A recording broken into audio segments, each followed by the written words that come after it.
Welcome back to Mallu football. അപ്പൊ നമ്മൾ ഇന്ന് ഡിസ്കസ് ചെയ്യാൻ പോകുന്നത് ചാമ്പ്യൻസ് ലീഗിൽ നടന്ന പ്രധാനപ്പെട്ട മത്സരങ്ങളെ കുറിച്ചാണ്. ബാഴ്സലോണ 10 പേരെ വെച്ച് 1-0 ബെൻഫിക്കയെ പരാജയപ്പെടുത്തി. മറ്റൊരു മത്സരത്തിൽ ബയൺ മ്യൂണിച്ച് ബയർ ലെവർകൂസനെ 3-0 ഇന്ന് തോൽപ്പിച്ചത്.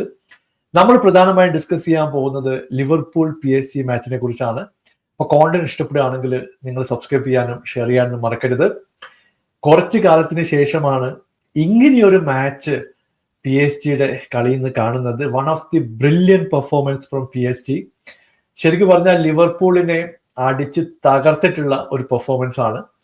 ഇന്നത്തെ സ്റ്റാറ്റൊക്കെ നോക്കിക്കഴിഞ്ഞിട്ടുണ്ടെങ്കിൽ ശരിക്കും പറഞ്ഞാൽ കണ്ണു തള്ളിപ്പോവും. 27ഓളം ചാൻസുകൾ PSG മത്സരത്തിൽ ക്രിയേറ്റ് ചെയ്തു. 10 ഷോട്ട് ഓൺ ടാർഗറ്റ്, 71% പൊസിഷൻ, അതും ലിവർപൂളിനെതിരെ. ലിവർപൂൾ ആകെ കിട്ടിയത് ഫസ്റ്റ് ഹാഫിൽ ഒരു ചാൻസ്, സെക്കൻഡ് ഹാഫിൽ ഒരു ചാൻസ്.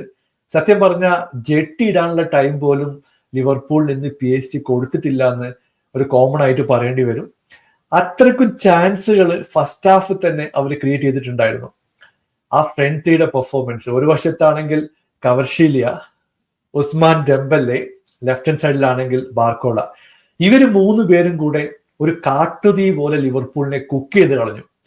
ലിവർപൂൾ എന്താ ചെയ്യുന്നതെന്ന് അറിയില്ല, പാനിക് മോഡായിരുന്നു. ഒരു ബോൾ പോലും ലിവർപൂളിന്റെ കാലിൽ നിൽക്കുന്നില്ല. രണ്ടാമത്തെ ടച്ചിൽ PSG പേര് വന്ന് പ്രസ് ചെയ്ത് ആ ബോൾ റിക്കവർ ചെയ്യാണ്. മിഡ്ഫീൽഡ് ഷോക്കായിരുന്നു. ആകെ എടുത്തു പറയേണ്ടത് അലിസന്റെ ഒരു പെർഫോമൻസ് ആണ്. എനിക്ക് തോന്നുന്നു അലിസന്റെ ഒരു ഫോട്ടോ എടുത്ത് ലിവർപൂളിന്റെ ഹാളിൽ തൂക്കി പൂജിക്കേണ്ട സമയമാണ്. പുള്ളിയുടെ ഒരു ഗോഡ് ലെവൽ സേവ്സ് ഒക്കെയാണ് നമ്മളിത് കണ്ടത്. ലെഫ്റ്റിലേക്ക് ചാടുന്നു, റൈറ്റിലേക്ക് ചാടുന്നു, ക്ലോസ് റേഞ്ചിലുള്ള ഷോട്ട് സേവ് ചെയ്യുന്നു.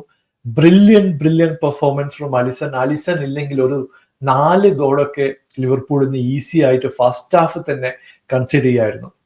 ഇപ്പൊ ലൂയിസ് എൻറിക്കയെ സംബന്ധിച്ചിടത്തോളം ഫസ്റ്റ് ലെഗിൽ കിട്ടിയിട്ടുള്ള ഒരു ഡിസപ്പോയിന്റിംഗ് ആയിട്ടുള്ള റിസൾട്ട് ആണ്. പക്ഷേ പെർഫോമൻസിന്റെ കാര്യത്തിൽ PSG വേറെ ലെവലായിരുന്നു.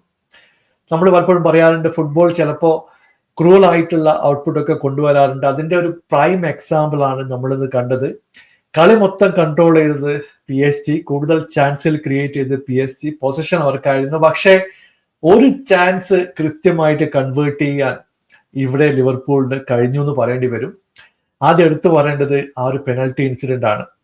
ഫസ്റ്റ് ഹാഫിൽ വെച്ചിട്ട് ഒരു കൗണ്ടർ അറ്റാക്കിംഗ് സിറ്റുവേഷനിൽ ബാർക്കോളയെ കൊനാറ്റെ പോസ്റ്റിൽ വെച്ചിട്ട് ഫോളോ ചെയ്തിട്ടുണ്ടായിരുന്നു. ആ ഒരു ഫൗള് നിങ്ങൾ നോക്കുമ്പോൾ ഈ അടുത്ത് ബാഴ്സയുടെ അറോഹോക്ക് ഇതുപോലുള്ളൊരു ഫൗളിൽ റെഡ് കാർഡ് കിട്ടിയിട്ട് പുള്ളി പുറത്തുപോയി. അതേ സിറ്റുവേഷൻ ആണ് ഇന്നും വന്നതെന്നാണ് എൻ്റെ ഒരു പേഴ്സണൽ ഒപ്പീനിയൻ. ഇപ്പോൾ ഷോൾഡർ ടു ഷോൾഡർ പുഷ് ഫൗളിലാന്നൊക്കെ നിങ്ങൾക്ക് വേണമെങ്കിൽ ആർഗ്യൂ ചെയ്യാം. പക്ഷേ അതൊരു ഷോൾഡർ പുഷ് ആയിരുന്നില്ല. ശരിക്കും പറഞ്ഞാൽ പുള്ളിയുടെ ബാക്കിൽ ഷോൾഡർ കൊണ്ട് പുഷ് ചെയ്യുന്നത് നമ്മൾ കണ്ടു.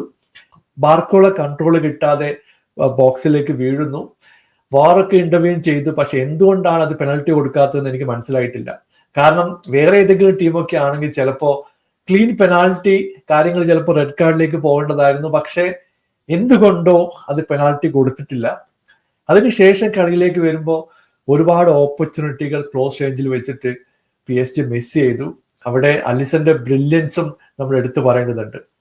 അങ്ങനെ ഫസ്റ്റ് ഹാഫിൽ സ്കോറൊന്നും ചെയ്യാനാവാതെ കാര്യങ്ങൾ മുമ്പോട്ട് പോയി. ഇവിടെ കവർഷീലിയ സ്കോർ ചെയ്തിട്ടുള്ള ഒരു ബ്രില്യൻ ഗോൾ ഉണ്ടായിരുന്നു. ശരിക്കും പറഞ്ഞാൽ കേർവ് ചെയ്തിട്ട് അകത്ത് കയറിയിട്ടുള്ള ഒരു ഗോളാണ്. അൺഫോർച്ചുനേറ്റ്ലി ഓസ്ട്രേലിയ ആയത് കാരണം അത് അലോ ചെയ്തില്ല. സെക്കൻഡ് ഹാഫിലേക്ക് വരുമ്പോൾ ഞാൻ വിചാരിച്ചു ലിവർപൂൾ കുറച്ച് സ്ട്രാറ്റജിക്കലി മാറ്റം വരുത്തും. ആകെയുള്ള ഒരു മാറ്റം കണ്ടത് ഷോർട്ട് പാസിന് പകരം ലോങ് ബോളുകൾ ഡെലിവർ ചെയ്യാനായിട്ട് ലിവർപൂളിന്റെ പ്ലേയേഴ്സ് റെഡി ആയിരുന്നു. ഇന്ന് ജോട്ട ആയാലും മോ സലക്ക ആയാലും ബോളുമായിട്ട് ഫ്രീ ആയിട്ട് മുമ്പോട്ട് പോകാനുള്ള ഒരു ഓപ്പർച്യൂണിറ്റി PSG കൊടുത്തിട്ടില്ല. ഇവിടെ മാർക്കിന്യോസിന്റെ കാര്യമായാലും മെൻഡിസിന്റെ കാര്യമായാലും എടുത്തു പറയേണ്ടതുണ്ട്. അവര് ഫൈനൽ തേർഡിൽ ഒരുപാട് റിക്കവറി റൺസ് ഉണ്ടായിരുന്നു. ഷോർട്ട് റേഞ്ചിലുള്ള പാസുകളൊക്കെ വളരെ കൃത്യമായിട്ട് റിക്കവർ ചെയ്യാൻ അവരെ കൊണ്ട് സാധിച്ചു എന്നുള്ളത് ഒരു വസ്തുതയാണ്. സെക്കൻഡ് ഹാഫിലേക്ക് പോയി, അപ്പോഴും PSG സ്കോർ ചെയ്യുന്നില്ല. സബ്സ്റ്റിറ്റ്യൂഷൻ വന്നു, ഡാർവിൻ ന്യൂനേസ് ടീമിലേക്ക് വന്നു. അതിനുശേഷം ഏലിയറ്റിനെ സബ്സ്റ്റിറ്റ്യൂഷൻ ആയിട്ട് കൊണ്ടുവന്നു. ഈ ഇമ്പാക്ട് സബ് എന്നൊക്കെ നമ്മൾ കേട്ടിട്ടുണ്ട്. പക്ഷെ പുള്ളിയുടെ ഒരു ഇമ്പാക്ട് ഇൻസ്റ്റന്റ് ആയിരുന്നു. ഇപ്പൊ ഒരു ലോങ് ബോൾ ലിവർപൂളിന്റെ സൈഡിൽ നിന്ന് വരുന്നു. ഇവിടെ ന്യൂനസ് ഈ ബോളിനായിട്ട് കോntest ചെയ്യുന്നു.